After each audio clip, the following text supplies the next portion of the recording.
तर नमस्कार शेतकरी मित्रांनो. तर मित्रांनो, आजच्या या व्हिडिओमध्ये तुम्हाला सांगणार आहे पावसाळ्यामध्ये सुक्या चाऱ्याचे काय महत्त्व आहे शेळी पालनामध्ये, ते तुम्हाला आज आपण या व्हिडिओमध्ये सांगणार आहे. त्याच्याच बरोबर मित्रांनो, माझ्याजवळ जेवढे शेळ्या आहेत त्या शेळ्यांची मी एक पावसाळ्यामध्ये कशा पद्धतीने तब्येत बनवतो किंवा कशा पद्धतीने त्यांच्या अंगावरची जी चकाकी आहे ती कमी होऊ देत नाही. गाभण शेळ्या असतील तर त्यांची सुद्धा पिल्ले मी चांगल्या पद्धतीचे घेत असतो. आणि जे दुधावाले शेळ्या आहेत माझ्याजवळ, डिलिव्हरी झाली असेल जून महिन्यामध्ये किंवा काय, तर त्या शेळ्यांना सुद्धा मी दूध कमी पडू देत नाही. तर कशा पद्धतीने मी संगोपन करतो ते तुम्हाला आज आपण या व्हिडिओमध्ये पूर्णतः बारीक सारीक गोष्टीची एक माहिती देणार आहे, किंवा मी कशा पद्धतीने संगोपन करतो ते तुम्हाला आज आपण या व्हिडिओमध्ये बारीक सारीक गोष्टी सांगणार आहेत. तर शेवटपर्यंत व्हिडिओ नक्कीच बघा, पूर्णतः मोकळी चर्चा होणार आहे. सुरुवात जर बघण्यात झालं मित्रांनो, भरपूर असे तरुण मित्र, शेतकरी मित्र शेळीपालन या व्यवसायामध्ये काम करतायत.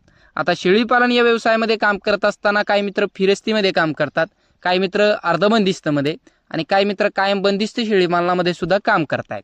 आता जे काही मित्र बंदिस्तमध्ये किंवा अर्धबंदिस्तमध्ये काम करत असतील तर बघा, त्यांच्याजवळ ती एक सीझनवारी त्यांनी सुका चारा एक स्टॉक केलेला असतो. जेवढं त्यांना एक लागत असतंय पुढचा एक सीझन येईपर्यंत. म्हणजे आता जे सोयाबीनचं भूस दिवाळीला किंवा दिवाळी झाल्याच्या नंतर हे स्टॉक केलं असेल, हरभऱ्याचं भूस जे असेल, तर ह्या जे गोष्टी लागणाऱ्या आहेत शेळीपालनामध्ये, तर हे आपल्याला पुढचा जोपर्यंत सुका चारा मिळत नाही तोपर्यंत आपल्याला हा पुरला पाहिजे, कमतरता झाली नाही पाहिजे, अशा हिशोबाने भरपूर असे मित्र स्टॉक करून ठेवत असतात. आणि पुढे जो सीझन येतो तर त्या टायमाला सुद्धा ते एक हे झाल्याच्या नंतर ते पुन्हा स्टॉक करून घेतात. तर अशा पद्धतीने ते एक स्टॉक करत असतात. एक फिरस्तीमध्ये अर्धबंदिस्त आणि बंदिस्तमध्ये जे काम करतात ते काही मित्र फिरस्तीमध्ये काम करतात तर ते सुद्धा स्टॉक करतात. आता मित्रांनो, सीझनवारी चारा आपल्याला भरपूर असं मिळत असतो. सोयाबीनच्या टायमाला सोयाबीनचं भूस, तुरीच्या टायमाला तुरीचं भूस, कडबा असेल, त्याच्यानंतर हरभऱ्याचं भूस असेल, काही मित्र कांद्याची पात सुद्धा जमा करतात. आता ज्यांच्या शेळ्या जे सुका चारा खात असेल, आता तुमच्या जर सुक्या चारा कोणताही खात असेल तर तुम्ही ते एक स्टॉक करून ठेवला पाहिजे. आता मी सुद्धा स्टॉक केला आहे, पण माझं पूर्णतः फिरस्ती शेळी पालन आहे. तर काही मित्र फिरस्तीमध्ये सुद्धा काम करतात. काही मित्र स्टॉक करून ठेवत असतात की झडगा लागलं किंवा काय, तर त्या टायमाला खूप कामी पडतंय. तर काही मित्र म्हणतात की आम्हाला काही गरज नाही किंवा आम्हाला सुक्या चाऱ्याची काही गरज नाही. तर मित्रांनो, जेवढं सुका चाराच तुम्ही स्टॉक केला तेवढं तुमचा फायदा आहे शेळीपालनामध्ये. आणि मी एक काय स्टॉक केलंय ते तुम्हाला सांगतो. माझं पूर्णतः फिरस्ती शेळीपालन आहे. तर बघा, माझ्याजवळ प्युअर तुरीचं भूस आहे, चांगल्या पद्धतीचं तुरीचं भूस आपण स्टॉक केलंय. आणि त्या टायमाला सुद्धा तुम्हाला आपण व्हिडिओ बनवून सांगितलं की अशा पद्धतीने आपण स्टॉक करून ठेवा, पुढं आपल्याला जून महिन्यामध्ये हे कामी पडणार आहे. तर 2-3 व्हिडिओमध्ये तुम्हाला आपण सांगितलं सुद्धा. आता ज्या मित्रांनी स्टॉक केलं असेल तर भरपूर चांगला रिझल्ट त्यांना शेळीपालनामध्ये मिळतोय आणि अडचणी सुद्धा कमी येतात. तर मित्रांनो, कडबा सुद्धा आहे माझ्याजवळ, एक किमान 400 कडबा आहे. आणि त्याच्यानंतर जो भुईमुगाचा काढा आहे तो सुद्धा आहे, कमी प्रमाणात आहे. आणि त्याच्यानंतर सोयाबीनचा जो भूस आहे तो सुद्धा आपल्याजवळ चांगल्या पद्धतीचा आहे. तर अशा पद्धतीने आपल्याजवळ हे 4 सुके चारे आहेत. आपल्याजवळ 4 पद्धतीचे एक सुके चारे आपल्या फार्मवरती किंवा आपल्या गोठ्यावरती एक अवेलेबल आहे. तर मित्रांनो, गेल्या वर्षी आपल्याजवळ फक्त एक कडबाच होता आणि ते कडबा आपण पूर्णतः शेळ्यांना दिला किंवा काय, तर अशा पद्धतीचं गेल्या वर्षी आपल्याला चांगला रिझल्ट बघायला मिळाला. त्याच्यानंतर आपण यंदा एक 4 पद्धतीचा सुका चारा स्टॉक केला आहे. तर मित्रांनो, फिरस्तीमध्ये मी काम करत असताना मला सुक्या चाऱ्याची गरज काय ते तुम्हाला सांगतो सुरुवातीला.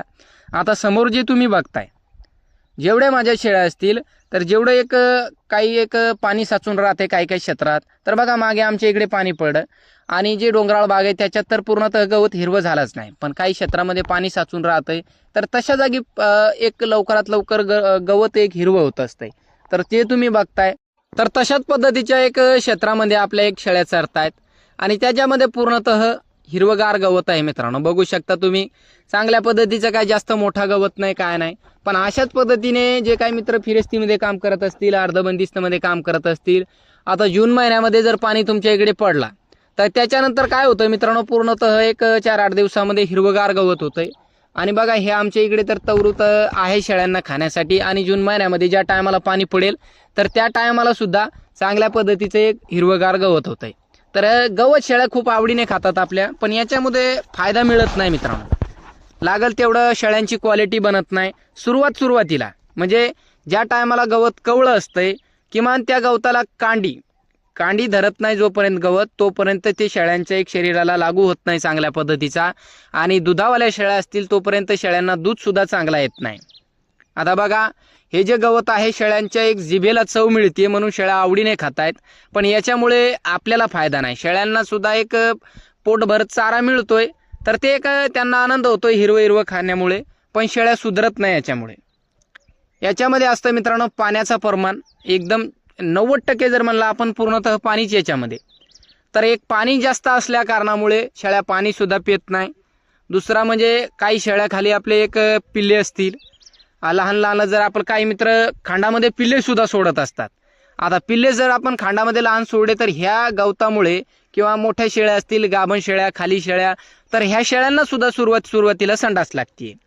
आता संडास लागल्याच्या नंतर गाभण शेळ्या असतील तुमच्या खांडामध्ये, तर ह्या शेळ्यांना संडास लागल्याच्या नंतर मग हे पिल्ले जे असतात पोटामध्ये, तर गाभण काळामध्ये मग त्या शेळ्यांना जर संडास लागले मित्रांनो, तर ते पिल्ले चांगल्या पद्धतीचे शेळ्या देत नाही. किंवा असं गवत जर आपल्या शेळ्या खात आहेत गाभण शेळ्या, तर ते बघा त्यांच्या शरीराला काय त्याच्यामधलं जास्त लागू होत नाही, पाण्याचा प्रमाण जास्त असतो, ह्या कारणामुळे पिल्ले सुद्धा चांगले मिळत नाही. तर याच्यासाठी आपण सुका चारा आपल्या फार्मवरती असणं खूप गरजेचं आहे. यंदा आपण स्टॉक केला नसेल तर पुढच्या वर्षी एक काळजीपूर्वक आपण स्टॉक केला पाहिजे. आणि हे आपल्याला आपल्या शेतकरी बांधव असतील किंवा एकतर मित्र असतील शेतकरी, तर त्यांच्या क्षेत्रामध्ये ह्या अवेलेबल होणाऱ्या गोष्टी आहेत. तर जास्त काय भागात पैसा सुद्धा मोजण्याची गरज नाही. काही मित्र नेतात आता, तर बघा पैशाने घेतलं तरी सुद्धा आपल्याला तो एक महाग जात नाही जास्त. तर आपल्या शेळ्यांची क्वालिटी जी आहे तर एक नंबर बनती मित्रांनो. आता बघा, दुधावाल्या जर शेळ्या तुमच्या असतील, दुधावाल्या जे शेळ्या असतील मित्रांनो, तर काय होतंय, हे गवत खाल्ल्याने, आता माझ्या जे शेळ्या आहेत सतत 7-8 दिवस आहे इथं चरतात, तर त्यांना आपण सकाळी कडबा देतोय. आणि जो भुईमुगाचा काळ आहे तर 2 पद्धतीचा आपण सुका चारा त्यांना देतोय. आणि त्याच्यानंतर आपण इथं आणल्याच्या नंतर आपल्या चांगल्या पद्धतीचे शेळ्या चरतात. आणि किती गवत खाल्लं किंवा किती कवळा पाला खाल्ला तर काय हरकत नाही.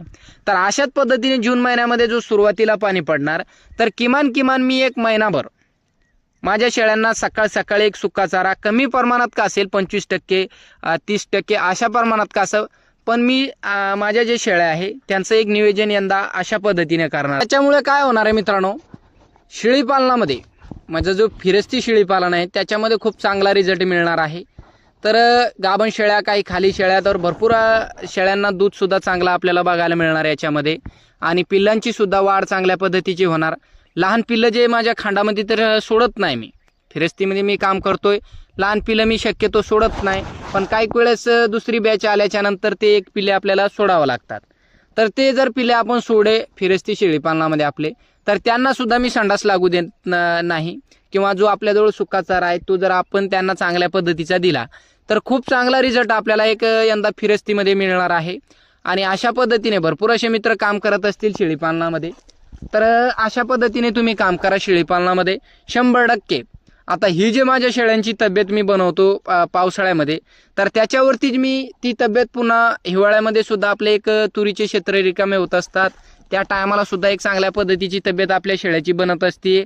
आणि तीच तब्येत मी मित्रांनो पूर्णतः उन्हाळ्यामध्ये मेंटेन करून ठेवतो, म्हणजे कमी त्याच्यामध्ये आपण तब्येत शेळ्यांची होऊ देत नाही. तर मित्रांनो चांगल्या पद्धतीची क्वालिटी फक्त आपली एक शेळ्यांची पावसाळ्यामध्ये आणि एक विशेष म्हणजे हिवाळ्यामध्ये, अशा पद्धतीने आपल्या शेळ्यांची आपण तब्येत बनवत असतो. आणि त्याच्यावरतीच आपण फक्त ते एक मेंटेन ठेवण्याचा एक प्रयत्न करत असतो. शेळ्यांची तब्येत आपण कधीच कमी होऊ देत नाही. आणि जर तुम्हाला चांगल्या पद्धतीचे सदृढ शेळ्या व चांगल्या पद्धतीने तुम्ही बोकड पालन करत असाल, शेळी पालन करत असाल, तर सुक्या चाऱ्याचं प्रमाण तुम्ही एक किमान महिनाभर तरी किंवा जो तुमचा एक 10-15 दिवस आहे पाणी पडल्याच्या नंतर, अशा पद्धतीने जर त्यांना सुका चारा तुम्ही दिला, आणि जो एक झडगं लागत असतो किंवा काय तुम्ही फिरस्तीमध्ये काम करत असाल, झडगं लागल्याच्या नंतर सुद्धा काही वेळेस 8-8, 10-10 दिवसाचे एक सतत पाणी पडत असतंय, त्याच्यामध्ये शेळ्या चांगल्या पद्धतीचा चारा खात नाही. तर त्याच्यामध्ये काय होतं मित्रांनो, शेळ्या चांगल्या पद्धतीचा चारा खाल्ला नाही किंवा काय, तर त्याच्यामध्ये सुद्धा शेळ्यांची तब्येत कमी होते, शेळ्या आजारी पडतात. तर सुका चारा तुमच्या फार्मवरती असणं खूप गरजेचं आहे. सुका चारा जर असेल तर किती पाणी आलं मित्रांनो तर आपण शेळ्यांना देऊ शकतो, थोडंफार पाणी उघडल्याच्या नंतर शेळ्या चारू शकतो. तर हे नियोजन आपण आपल्या फार्मवरती केलं पाहिजे मित्रांनो. तर अशा पद्धतीने मी माझ्या शेळ्यांचं एक नियोजन करतो. कसा वाटला व्हिडिओ तुम्हाला कमेंट करून नक्कीच सांगा. आणि आताच्या ह्या परिस्थितीमध्ये जर तुम्हाला सुका चारा स्टॉक करायचा असेल तर कडबा तुम्ही एक स्टॉक करू शकता. कुट्टी केली तरी चांगल्या पद्धतीचा सुका चारा तुम्ही शेळ्यांना आपल्या एक देऊ शकता. त्याच्यावरती सुद्धा तुम्हाला खूप चांगला रिझल्ट बघायला मिळू शकतो. व्हिडिओ पाहिल्याबद्दल मनापासून धन्यवाद.